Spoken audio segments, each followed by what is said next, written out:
안녕하십니까. 거꾸로 투자하는 쇼킹 부동산입니다. 추석 이후 언제나 부동산 시장은 뜨거웠습니다.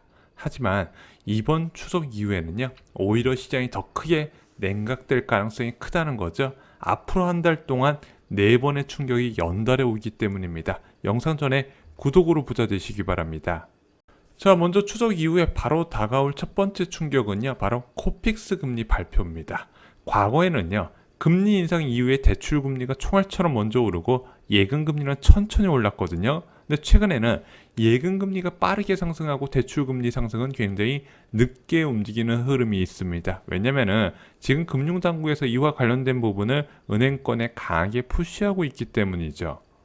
그래서 8월 금통위 이후에 대부분 은행들이 금통위 일주일 안에 예금 금리를 다 올려버렸습니다. 그러면서 주요 은행의 1년 정기 예금 금리가 3.5% 수준까지 상승을 했죠. 그런데 이 예금 금리는 부동산 시장의 공급과 투자 수요와 연관이 있다 말씀드렸습니다. 당연히 예금 금리가 올라가다 보니까 팔고 싶어하는 사람은 늘어날 것이고, 또한 투자 수요가 부동산 투자가 아닌 예적금이나 채권 투자로 발길을 돌리고 있다는 거 이미 여러 통계로 증명이 된 상황입니다. 하지만 훨씬 중요한 대출금리, 8월 금통위 이후에 대출금리 산정되는 거 언제 할 수 있다? 이번 달 16일부터 할 수가 있는 겁니다. 매월 15일경에 코픽스 금리가 발표되고 바로 다음 날부터 대출금리에 적용이 되거든요. 그래서 8월 기준금리 인상의 영향이 아직까지 부동산 시장에 모두 반영된 것은 아니라는 겁니다. 문제는 정부의 개입으로 예금금리는 빠르게 올라갔어요. 당연히 빠르게 올라가다 보니까 예금 맡기려는 사람들은 좋은데, 은행이란 곳이 예대마진으로 수입을 확보하는 사업장이다 보니까 이것이 더 높은 대출금리 상승으로 이어지고 있다는 겁니다. 그래서 실제 7월 코픽스 금리는요, 0.52%포인트 상승을 하게 됩니다. 이게 역대 최대 폭으로 올랐던 코픽스 금리예요. 그래서 7월 코픽스 금리 발표 이후에 3%대 대출 금리는 모두 사라지고 4%대 전세자금 대출과 주택담보대출 금리가 일반화돼 버렸죠. 이제 9월 15일 날 8월 코픽스 금리가 발표될 예정입니다. 예금 금리 인상과 금융채 1년물 상승으로 상당히 높은 수준의 인상이 예상되는 상황이에요. 지금 정기예금 금리 3.5% 내외 1년제 금융채 금리 3.76%가 되다 보니까 지금 7월 코픽스 금리 2%대 유지 못하고 당연히 3% 수준으로 올라갈 수밖에 없겠죠. 그래서 9월 16일부터는요, 대출 최저금리가 4.3% 이상이 될 겁니다. 현재는 4% 이상이거든요. 거기서 한 단계 더 올라갈 수 있다는 부분입니다. 현재 서울 아파트 거래량 거래 가뭄 이야기가 나오고 있고, 세입자 목구에서 역전세라는 이야기가 나오고 있는데, 이게 결국에는 대출금리가 높아서 일어나는 상황이거든요. 현재 부동산 시장 침체 앞으로 더욱더 깊어질 거라는 게 여기서 나타나고 있는 겁니다. 자, 두 번째 악재는요, 9월 FOMC예요. 자, 미국 시간으로 9월 20일부터 21일까지 FOMC가 진행이 됩니다. 자, 그런데 이번 FOMC부터는 한국 부동산 시장에 적지 않은 영향을 주게 됩니다. 자, 현재 시장에서 보는 9월 FOMC의 자이언트 스텝 0.75%포인트 인상 가능성은요, 무려 92%나 됩니다. 지금 연준 멤버들이 계속해서 이 자이언트 스텝 가능성을 이야기를 했기 때문이죠. 자, 그런데 이제부터 연준으로부터 영향을 받는 것이 있습니다. 바로 한국과 미국의 기준금리 역전이라는 부분이죠. 현재 미국과 한국은 기준금리가 2.5%로 동률을 이루고 있습니다. 자, 그런데 이번에 미국에서 3.25%로 올리게 된다면 과거에 최대한 역전폭을 허용했었던 0.75%포인트까지 올린다는 부분이죠. 자, 그리고 9월에 FOMC에서 0.75%포인트 올리는 것으로 끝이냐? 아니다.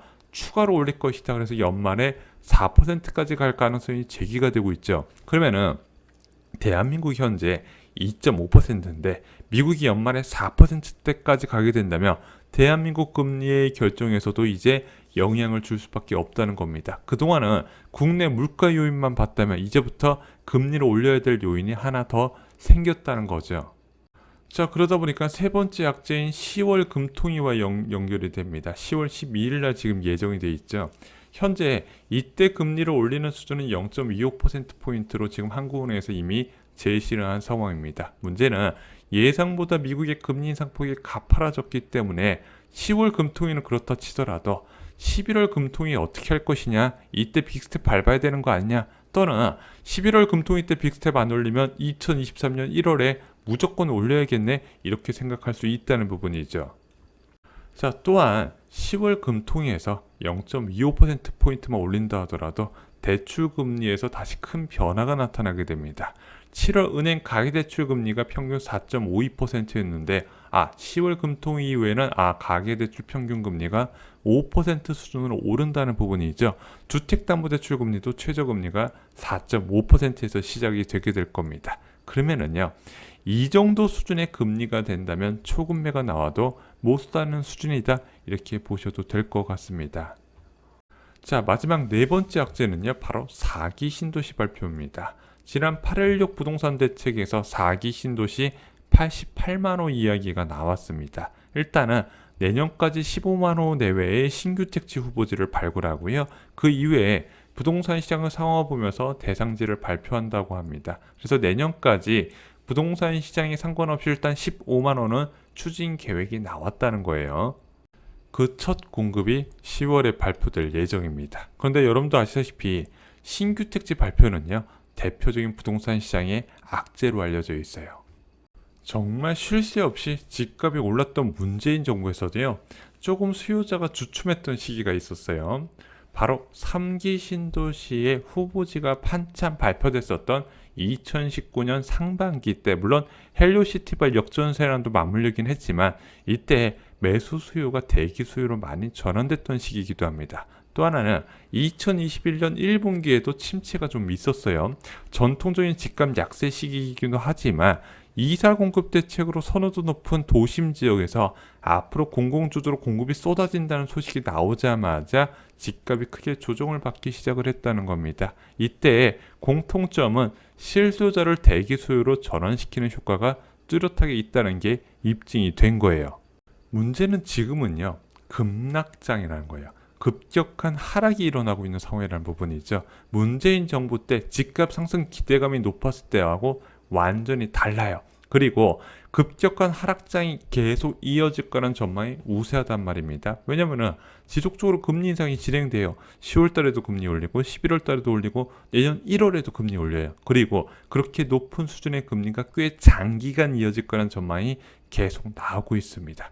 이런 상황에서 신도시까지 발표한다면 충격이 적지가 않을 거라는 거죠. 또 하나, 이번 정부에서 지난 정부를 비난한 이유 중 하나가 문재인 정부에서 공급은 많이 했는데 수요와 공급이 맞지 않다, 한마디로 선호도가 높지 않은 곳에 많이 공급을 했다는 것을 비난을 하고 있거든요. 그러면은 이번 정부의 신도시는 수요자가 혹할 지역으로 발표할 가능성이 굉장히 크다는 부분이죠.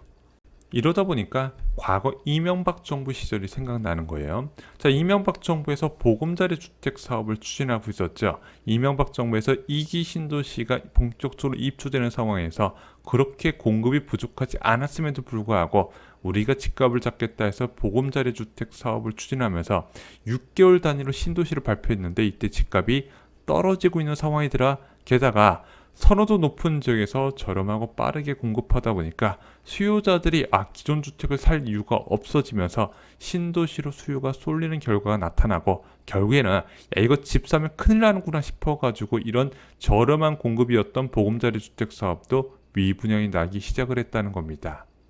자, 이제 추석이 끝이 났습니다. 지난 8년간 없던 추석 이후 급락세가 이번에 나타날 수밖에 없는 부분이죠.